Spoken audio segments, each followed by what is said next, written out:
Hello, everyone, and thanks for joining me for a new episode of the Woman's Eye podcast. I'm your guest host, Laura Munson. The Woman's Eye has been a wonderful support of my work over the years, from my memoir, This Is Not the Story You Think It Is, to my novel, Willis Grove, to my acclaimed Haven Writing Retreat in Montana, where I live. I love that they included me in their wonderful anthology, 20 Women Storytellers. And I'm thrilled that they've asked me to be a guest host on their All Things Women podcast. I love their mission. I love how they celebrate fascinating women who are taking charge and making a difference and helping them create the life they really want. So to that end, my guest today is Dana Killion, and she is doing just that and a whole lot more with her writing, especially her new memoir, Where the Shadows Dance. So I'm going to read a little bit about Dana, and if you can see her, welcome, Dana. We're so glad you're here. Glad to be here. Yeah, I actually match your book cover. I did not mean for that to happen, but glad it did. All right, so Where the Shadows Dance, Dana Killion's debut memoir lays bare the slow drip of trauma as she fought to save the man she loved, and in the process became collateral damage in his self-destruction. Where the Shadows Dance recalls Killion's vulnerable yet courageous fight for family, her husband's sobriety, and herself as she stepped away from the shadow cast by his pain. Where the Shadows Dance is a story for women who have been caretakers and support staff, says Killion. A story for women who have suppressed their needs and are looking for the courage to do one small thing for themselves because they need to feel valued. It is a story for women with addicts in their lives who feel invisible, shoved to the background by the incessant demands of the disease. It is a story for women no longer willing to live silently in the shadows. That's a direct quote from our author today. So this raw dive into Killion's personal life is for every woman who has set aside her life for the needs of another. It is a story of secrecy and what happens when we face a life based on illusion. It would be easy to say that Where the Shadows Dance is a story about a marriage, but in reality, marriage is simply the setting. It is a story about what we do for love, what we do because of love, how love can break us and save us and remind us that the most important kind of love is the one we find for ourselves. So that's what I want to really talk about today. So again, welcome, Dana. I'm so glad you're here. Great to be here. Yes, and also as a fellow Midwesterner and Wisconsin lover, I know that you grew up in a little town in Wisconsin, very close to where I used to spend my family summer. So we've got that in common. And Friday fish fries and all that comes along with that. So, okay. So today, you're a sister in words, and you have a message that's really similar to one that I've also promoted and shared. And I think I know both of what we've written, both books are helping people. So I want to start there in that big whole department, big one, self-love, self-advocacy, stepping out of silence, saving ourselves. So between your book, Where the Shadows Dance, this memoir, and my memoir, This Is Not the Story You Think It Is, I too wrote about a marital crisis, we'll call it. That was the entry point. But like your book, my book really isn't about marriage at all. Like yours, it's about learning how to love and accept yourself, even and especially during a time of high stakes trauma.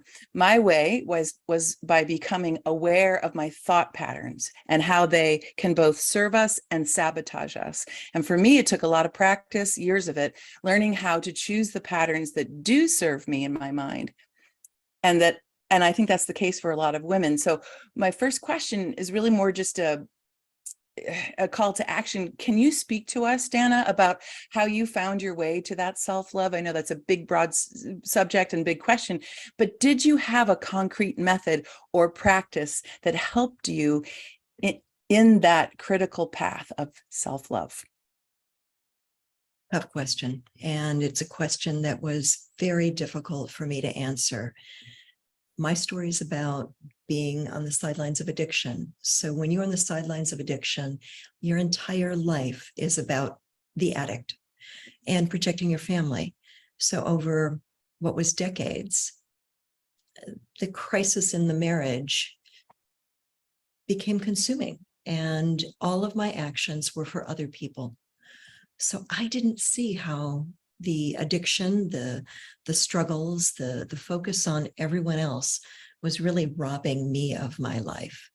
It really wasn't until we got to the point in the addiction part where I had to say, I can't do this anymore. I can't go down with the ship. And I began the process of journaling, that I think I really was able to step outside of myself and to see what had happened to me. It was, that old adage of the frog in the pot that's boiling and doesn't know. That was my life, because that is what addiction does. It just consumes you as you are saving everybody else. You're protecting your children. You're trying to keep your spouse alive. You're trying to navigate the pain. So I didn't see how it was damaging me. I couldn't see it because my focus had to be on others. Women, we often do this. We put everybody else above ourselves. And I had to physically and emotionally step away before I could actually see what had happened to me in the process. And the most telling thing that I did in coming to grips with that was, in fact, starting to journal. Yeah, I love hearing that as a writing teacher. So this is a concrete thing that people can do to get out of our heads and to get that thought, that what's behind the thought even, out through our arms. If we have them pens on paper, I really believe in journaling pen to paper because there's something playful about it. Even if we're writing something that's really difficult, there's something just very organic about that process. So I'm so glad that you knew how to use that practice and that process for you. And for anybody out there listening to this, I believe in it now. I want to ask you this question because we're both writers. I often find that when I journal, I end up kind of swirling in this vortex of woe, because it's like habituated thought patterns that sometimes go way back to like 16 years of age, angsty teenager stuff. And it just doesn't feel good to get in there again. But tell us about how the process of writing actually released some things for you and helped you. Did it feel like a safe place, like sacred space for you? Or was it just a place for you to just like get it all out? And just talk to us about that. Initially, the idea of journaling terrified me. It was a therapist that suggested it, and I resisted. I was kicking and screaming. A few years in, when I was feeling that I needed additional help, the idea of journaling came back to me. And at first, it was me ranting. It was me asking questions that I didn't have answers to. There were days of, I'd write a sentence, and other days I couldn't wait to get to that notebook. And I would just rant for 3 pages. But it was the process of doing it over time. Because what happens as you do it over time is you can step out, you see the patterns. And there is something really cathartic about releasing the questions that you don't have answers to and releasing the pain.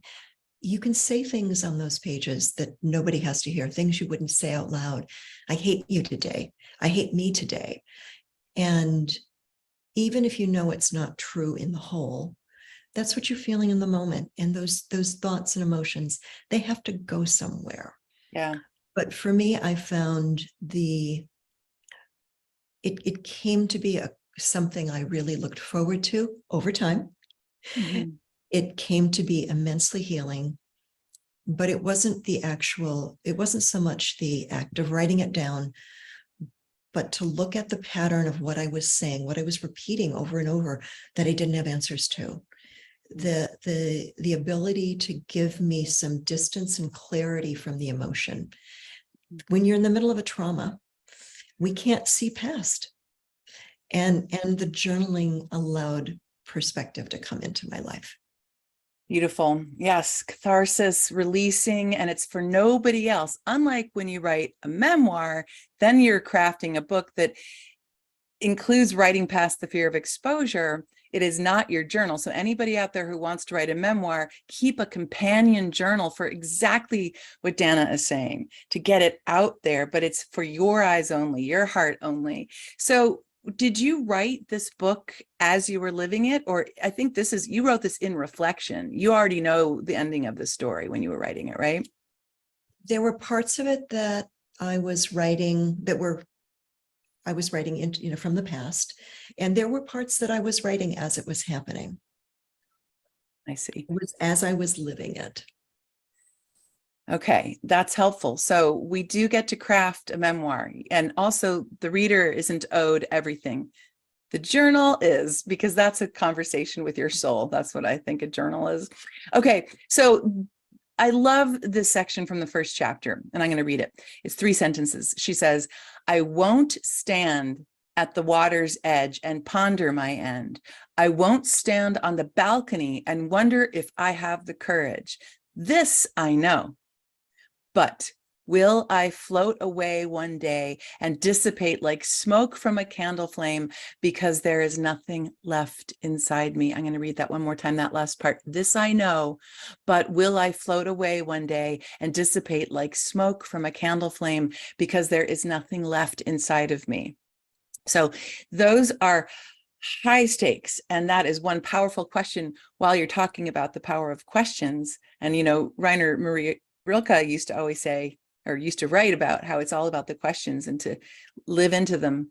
But based on the phrase, this I know, we sense that our protagonist, you, won't float away, won't dissipate or end up empty, but still we're worried for her that she might, especially since she's worried.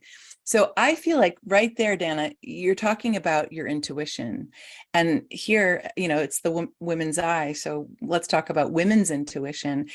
Can you talk to us about that knowing, if you want to call it intuition or not? This I know, but I will float away one day and dissipate. Will I float away one day and dissipate like smoke?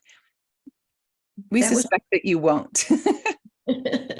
So talk to us about, I think you're talking about women's intuition. I mean, maybe I'm wrong here. What do you think? Talk to us. If I step away from it, perhaps I am. What I was talking about was a moment in time. That is not the beginning of my story. That is actually, even though it begins the book, I'm placing that there for the exact reason that you just indicated. It is a hint at what is to come, a dramatic moment of, this is how empty my situation had made me, that I was even standing in that room in the middle of the night, contemplating what is left of me.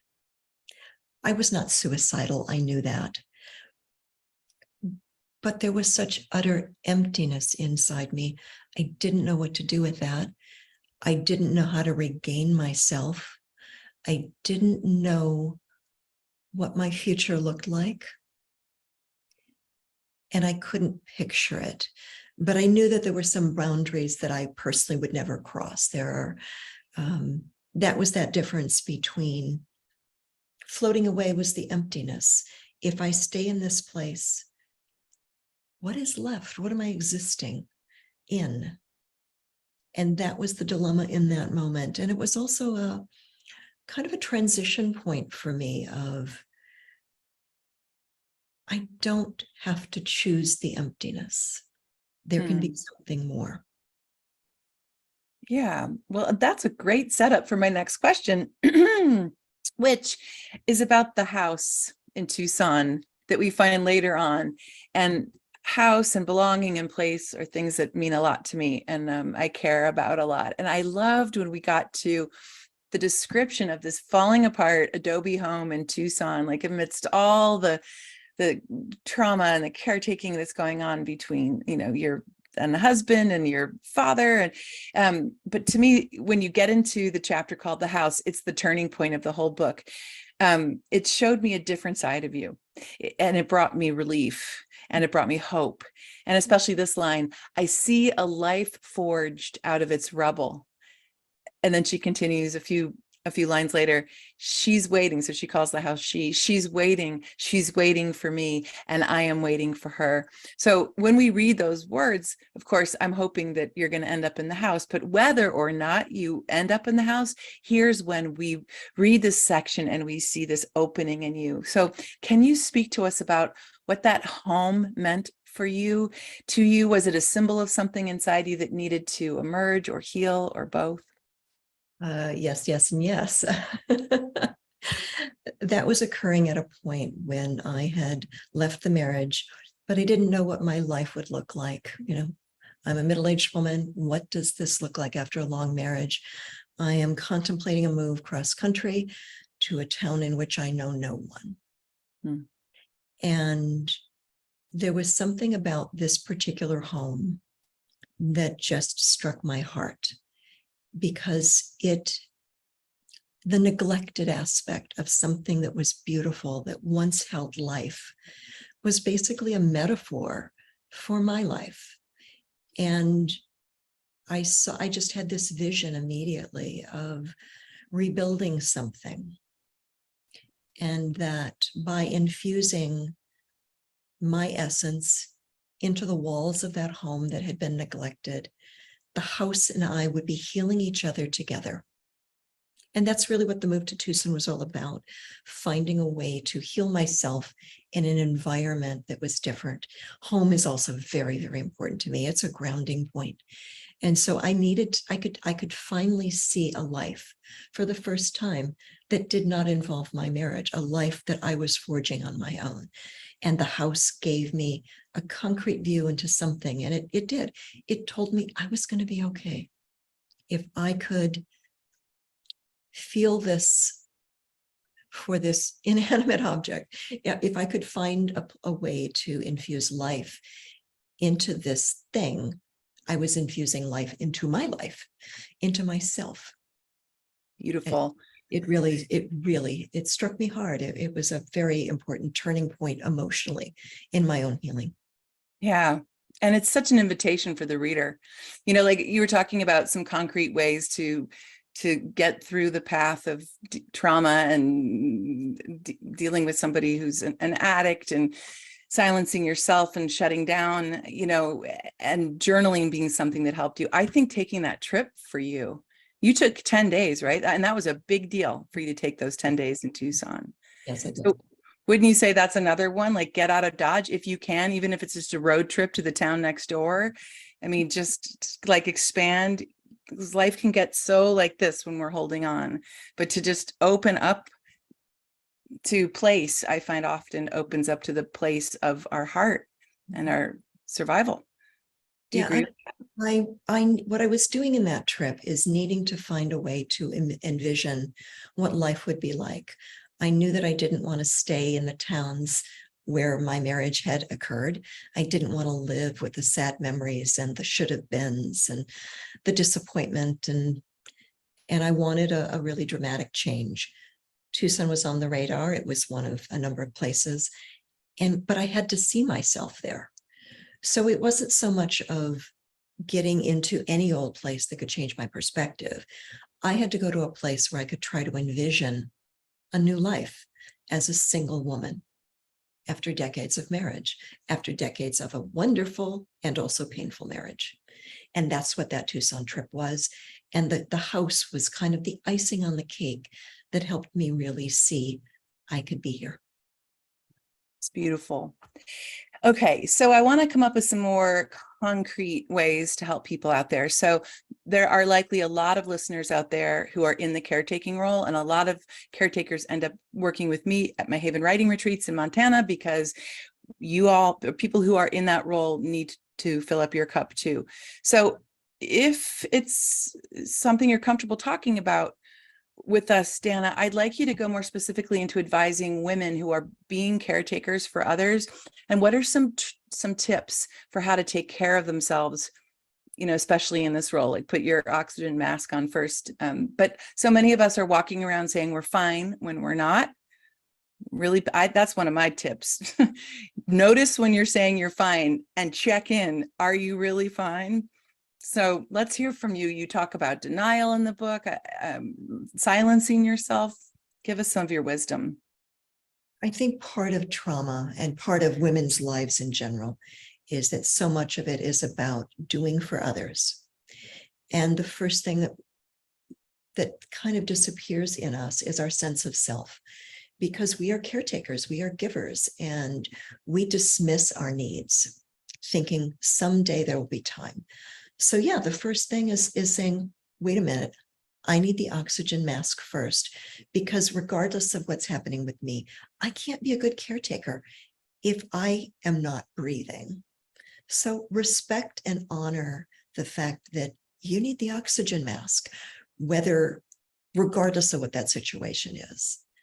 The second thing is finding ways to speak. We talked about journaling as an option. If journaling is too frightening for you, write it down and throw it in the shredder. Record your voice, discard it, something to acknowledge that you have pain. It's the lack of acknowledgement that tends to be what I think is the most damaging. I call this my silence corrosive. I say it became a corrosive silence. And I think that's true of a lot of us. We have to honor that we need help, that we deserve a voice, and we've got to find ways to take action to claim it. Only then can you start to get perspective on what's happening in your life. And without the perspective, nothing else is going to change.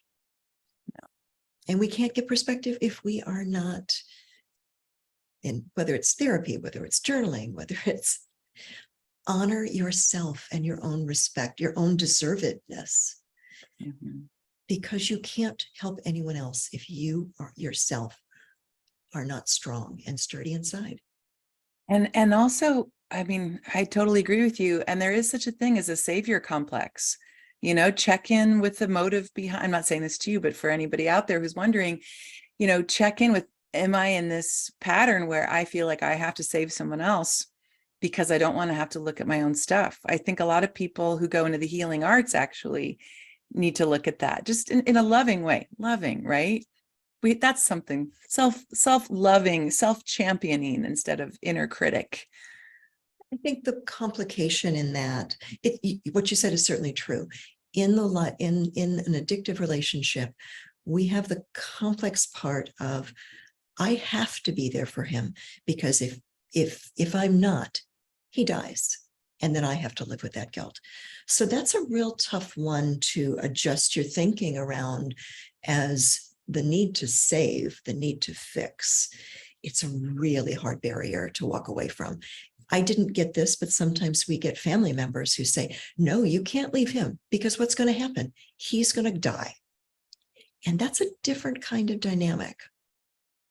Yeah, so talk to us about how we find out who's healthy and safe to speak with, because sometimes when we're in this sort of crisis, especially dialed into the extent that you were in caretaking an addict, an alcoholic, how do we know who to ask for help? Obviously, it sounds like a therapist, go to the journal, but it's not often family and friends, because they're really invested in you and they take you really personally, and they might not have the ability to give you the advice and the comfort and refuge you need. I don't know. What did you find in that case? Not necessarily exposing your family, but just tell us, who should we reach out to? Yes, the first part is finding ways to get it out, and journaling for me was certainly a big part of that. Therapist was certainly involved along the way. I was a little more hesitant with immediate friends and family, not because I thought they'd be judgmental, but I actually thought they'd get tired of hearing about it. We talk about it and we're talking about over and over and over, and we're not doing anything. There's a different kind of pressure there. And I was concerned, I think, and I shut down a bit over fear of judgment, that I was not leaving when I wasn't ready to leave yet. Mm-hmm. It wasn't that they would have been judgmental of me, but I just sensed it because it was part of my insecurity. In writing my book, one of the interesting things that happened is the people that I thought would say, are you done yet? Do I have to hear about this more? They're the ones that were the first to say, I wish you had told me. I would have been happy to help you. So often it's inside ourselves that we are conflating these judgments. But you can start in small ways with somebody that's close to you. You don't have to sit down and tell them the whole big story. See how they respond to something small. See if they ask about you after you've told them about this challenge that you've got. If they're asking questions, if they're following up, if they're versus just, oh, that's nice, and they go on. we can make judgments about their ability to be empathetic and caring and concerning. Or we can simply say to them, look, right now, I just need to vent. Please listen. That's all you need to do is let me vent. That is sound advice. You're right. And it's the people who check in and say, I really meant it when I said, I'm concerned, call me. I'm the 4 o'clock in the morning friend. If you have somebody who says that, they're probably pretty serious, and so call on them. And again, it might not be the person that you think it would be. And I love that you're saying start small. Just like with writing a memoir, you don't owe everybody everything. So that's kind of where I want to ask 2 more questions. One is kind of the ultimate takeaway that you hope for the women who read the book. But I want to talk just a little bit more about how you chose to write past the fear of exposure, because I know I've read that you've said that this was one of the most vulnerable things you've ever done. I mean, you've written fiction, right? Your published books are fiction. So a lot of people would say, why would you expose yourself? And I heard that a lot, and especially from good friends of mine. Why would you write a book about, why, and I have my answers. I would love to hear yours. And I know there's somebody out there listening to this saying, I want to write a memoir, and then all those refusals come in. Who do I think I am? Somebody else already did it better than I ever could. I don't have letters after my name. Why does my story matter? But tell us how we get the courage to write past that fear of exposure. It's a process. I certainly didn't sit down and say, sure, I need to write a memoir. And I think for a lot of people that I've spoken to who aspire to write memoir, the fear is really, I have to expose Uncle Joey. It's the judgment of others. I have to say difficult things. I'm going to get sued. We have these mini Johnny Depp trial versions in our heads that may or may not be true, but the legal ramifications of some stories is very real. For me, as I was evolving through the process of journaling to, I think this is a story, to, I'm going to write it anyway and see what happens. I knew I didn't have to publish, but I felt that there was something important for me in writing this story. As I went through that ugly first draft and I got the thing done, I knew how bad it was. I knew how self-protective I was being in my language, distanced, not telling the worst parts of the story. And I had to face, okay, what's next here? Have I healed enough by just writing a draft, or is there something more? And that's kind of when I understood that while this was a story for me, the bottom line here was, if I could tell my story, if I could find my voice on the traumatic things that happened to me, I could help other people find their voice.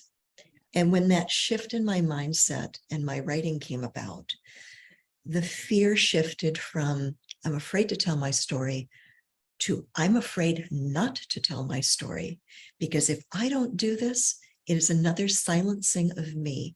And it will be a silencing that I chose. Yeah. And I had evolved emotionally enough, healed emotionally enough to say, that's just not good enough. I have to publish this book one way or another. This is getting to the world. You are speaking my language, Dana. I'm so glad you did it, right? It's like we have to, well, I'll just share this. I have a writer's statement, maybe you do too. And here's what it is. It's a complete echoing of what you just said. I write to shine a light on a dim or otherwise pitch black corner to provide relief for myself and others. So there's service to self, and in so doing, service to others, which brings us right back to the first question, which was, give us some ideas about how we can actually learn what this thing called self-love is all about. So to that end, the last question I want to ask you is really, what is the takeaway that you want for women? And I know that you're really good at speaking to it in so many ways, but I just feel like there is that service piece in you that, and you want women to take something pretty specific away from this. Can you talk to us a bit about that? Sure. Obviously, as we've talked about, my book is about addiction, and part of the addiction, being on the sidelines of addiction, is silence. But silence is really a quality that most women take on. It is how we process our trauma. We think of it as protection. And I think it's really a disservice that we're doing. We may be doing it for the right reasons originally. I was silent originally as marital loyalty, protecting my children, protecting my family. But I didn't see until much later how that silence became corrosive. And what I really want women to take away from this is a new perspective on silence and a new perspective on someday it will be my turn. Because this is another part of it. My kids are going to be gone one day. My parents are going to be gone one day. And I have spent my whole life thinking I wanted to do things that I didn't take the chance on. I'm doing both of those things in this book for me personally. And I want women to understand that it's not as scary, that there is really some tremendous beauty in being vulnerable. I am so happy that I have done this. I have changed so much as a person by taking on the vulnerability and sitting and speaking with people like you about really uncomfortable things, ways I judged myself, the way the world has judged me, the ugly parts of a marriage, the wonderful parts of a marriage. These things, these books are not, they may be about us, but they're so much bigger than us. That is why we write. That is what we want. If someone else can see themselves in my story, maybe they can have some courage in their own life to take on something tough for themselves too. Yeah. And just when we think it's that vulnerability makes us weak, it actually, by claiming it makes us more powerful than ever. It does. I feel that every day. I have felt that the minute I started talking about the book publicly. I'm so happy for you and the world. And I hope you'll all buy Dana's book, Dana Killion, Where the Shadows Dance, a memoir. He got sober, I got broken. The woman I'm speaking with right now is not broken, or maybe she's broken open in the most beautiful way, but I see a radiance, an illumination, and I know this book is going to help a lot of people. I spent the weekend with it. Actually just hung out on my screen porch and read the whole thing in one day. And it was like companion kind of book. And I'm not giving it to anybody. This is my copy. So I hope you'll all go buy this book. And we're just going to wrap it up now. You can learn more about Dana and her book, Where the Shadows Dance, over on her website, which is www.danakillion.com. It's spelled D-A-N-A, so it's not Dana, it's Dana, D-A-N-A-K-I-L-L-I-O-N. You can also learn more about her over at the Women's Eye, and you should also know, that's thewomenseye.com, that the Women's Eye has also published some books, and one is 20 Women Changemakers, and one is 20 Women Storytellers. I'm in that one, which is a pretty high honor. And you can also shop for Dana's book and those books at changemakersbook.com. You can follow Dana along and the Women's Eye as well, and me, why not, over on Instagram. Dana's account is Dana Killion Author. So thanks again, Dana. My pleasure. Right there. Thank you. This is a total pleasure. We could talk all day. And I also want to thank all of you for tuning in to the Women's Eye podcast. Be sure to rate, review, and subscribe. I'm Laura Munson, and remember, it's the world as we see it.